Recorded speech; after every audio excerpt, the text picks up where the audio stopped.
क्या हादसों का इंतजार कर रही है जम्मू म्यूनिसिपल कॉरपोरेशन? इस पुरानी अनसेफ इमारत को देखकर तो यही लगता है। देखिए जम्मू के पुराने शहर की एक पुरानी बिल्डिंग की कहानी। ये है पुराने जम्मू शहर की वार्ड नंबर 11 की गली गुजरा और यहाँ की ये इमारत पिछले कई सालों से अनसेफ है, मगर प्रशासन के सर पर जूं तक नहीं रेंग रही। यहाँ के स्थानीय लोग कई बार जम्मू म्यूनिसिपल कॉरपोरेशन को इस बारे में आगाह कर चुके हैं, लेकिन आज भी ये इमारत जैसे की तैसे है और जेएमसी का रवैया भी। ये इमारत कई वर्ष पहले से असुरक्षित घोषित हो चुकी है और इसके हल का बीड़ा उठाया है यहीं के निवासी और समाज सेवक सुकेश खजूरिया ने, पर हल अभी तक कोई नहीं निकला। ये जो बिल्डिंग है ये गली गुजरा में है और ये कनक मंडी के पास पड़ती है और दूसरी साइड से ये सुपर बाज़ार के सामने एक गली है जिसको बोलते हैं गली गुजरा, अपोजिट सुपर बाज़ार जम्मू। और ये कनक मंडी से भी बिल्कुल जुड़ती है। यहाँ पे पहले कनक मंडी का जो पोस्ट ऑफिस था उस गली के अंदर ही, ओल्ड पोस्ट ऑफिस था, उस गली के अंदर ही ये बिल्डिंग है। और ये बिल्डिंग जुलाई के महीने में 2022 में ये बिल्डिंग गली में गिर गई थी। तो ऊपर वाले की कृपा से जो जहाँ पे लोग गुजर रहे थे वो बच गए। अब बात करते हैं इस इमारत के दर्दनाक इतिहास की। हमें जो आसपास के लोगों ने बताया, ये इमारत एक भसीन परिवार का है जिनकी 3 बेटियां थी। करीबन 2 दशक पहले बरसात के कारण पहली बार इस इमारत का एक हिस्सा गिर गया था। बड़ी बेटी जो जेके बैंक में पीओ थी उसकी मौत हो गई, जबकि छोटी बेटी घायल हो गई। वो आज एक दिव्यांग का जीवन व्यतीत कर रही है। उस हादसे के कुछ समय बाद परिवार यहाँ से नारायण मोहल्ला में शिफ्ट हो गया, मगर इमारत की सुध किसी ने नहीं ली। ये इमारत इस वर्ष जुलाई में फिर एक बार गिरी। इस बार गनीमत रही कि किसी को कोई नुकसान नहीं हुआ। मलबा गली में आ गिरा। जेएमसी को स्थानीय पार्षद अनीता शर्मा ने बताया और बुलाया भी, आया कोई भी नहीं और खुद ही लोगों ने मलबा हटाया।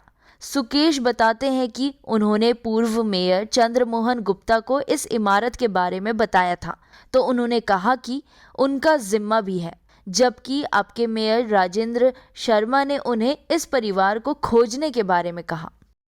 और जो हमारी यहाँ की वार्ड नंबर 11 की कॉरपोरेटर हैं अनीता शर्मा जी, वो इंडिपेंडेंट जीती हुई हैं और वो कॉरपोरेटर रहे। उस टाइम के जो मेयर थे चंद्रमोहन गुप्ता, उनको लगभग 3-4 घंटे फ़ोन किया कि भाई ये जो है अनसेफ बिल्डिंग थी, ये गिर गई है, तो आप यहाँ पे आइए।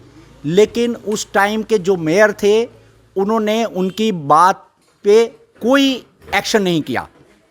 और फिर उसके बाद हमने भी उनको नंबर ऑफ़ टाइम्स अप्रोच किया कि ये जो अनसेफ बिल्डिंग है ये आपकी कॉन्स्टिट्यूशनल ड्यूटी है कि आप इसको डिमोलिश कराएं और लोगों की, पड़ोसियों की और राह पे चलते लोगों की ज़िंदगी को बचाएं। लेकिन उस टाइम के जो मेयर थे उन्होंने ये कहा कि ये मेरी ड्यूटी नहीं है, क्योंकि उनको ये पता ही नहीं है कि आर्टिकल 21 में हर सिटीज़न का ये राइट है, right to life is fundamental right. अब जो नए मेयर आए हैं उनको भी मैंने नंबर ऑफ़ टाइम्स अप्रोच किया है और उन्होंने मुझे कहा कि आप जो इस बिल्डिंग के मालिक हैं उनके मुझे वेयर अबाउट दें। तो मैंने उनसे ये कहा कि जब कोई इलीगल बिल्डिंग की कंस्ट्रक्शन होती है उसके पास हाई कोर्ट के भी ऑर्डर्स होते हैं, लेकिन आप उस टाइम उनके हाई कोर्ट के ऑर्डर भी नहीं मानते हैं और उनके वेयर अबाउट जो है अगर आपके पास नहीं है तो आम लोगों के पास कैसे होंगे। सबसे बड़ी बात यह है कि ये अनसेफ बिल्डिंग है। यहाँ पे रोज़ जो है इस बिल्डिंग पे जो छत गिर गई है और यहाँ पे रोज़ बंदर जो है ईंटें गली में फेंकते हैं और चलते हुए जो लोग हैं उनकी लाइफ जो है बड़ी इनसिक्योर्ड है। ये जम्मू म्यूनिसिपल की कॉन्स्टिट्यूशनल ड्यूटी है। अगर जम्मू म्यूनिसिपैलिटी अपनी कॉन्स्टिट्यूशनल ड्यूटी परफॉर्म करने में फेल हो जाएगी तो हमें ऑनरेबल हाई कोर्ट में अप्रोच करना पड़ेगा।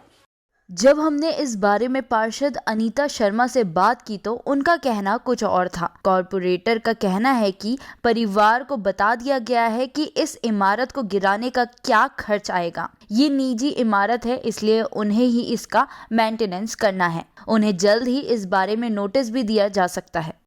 आखिर ये जिम्मा किसका है और जिम्मेदारी किसकी? क्या इंतजार किसी हादसे का है? उम्मीद है प्रशासन जागेगा। टीम TNS के साथ आकांक्षा परिहार।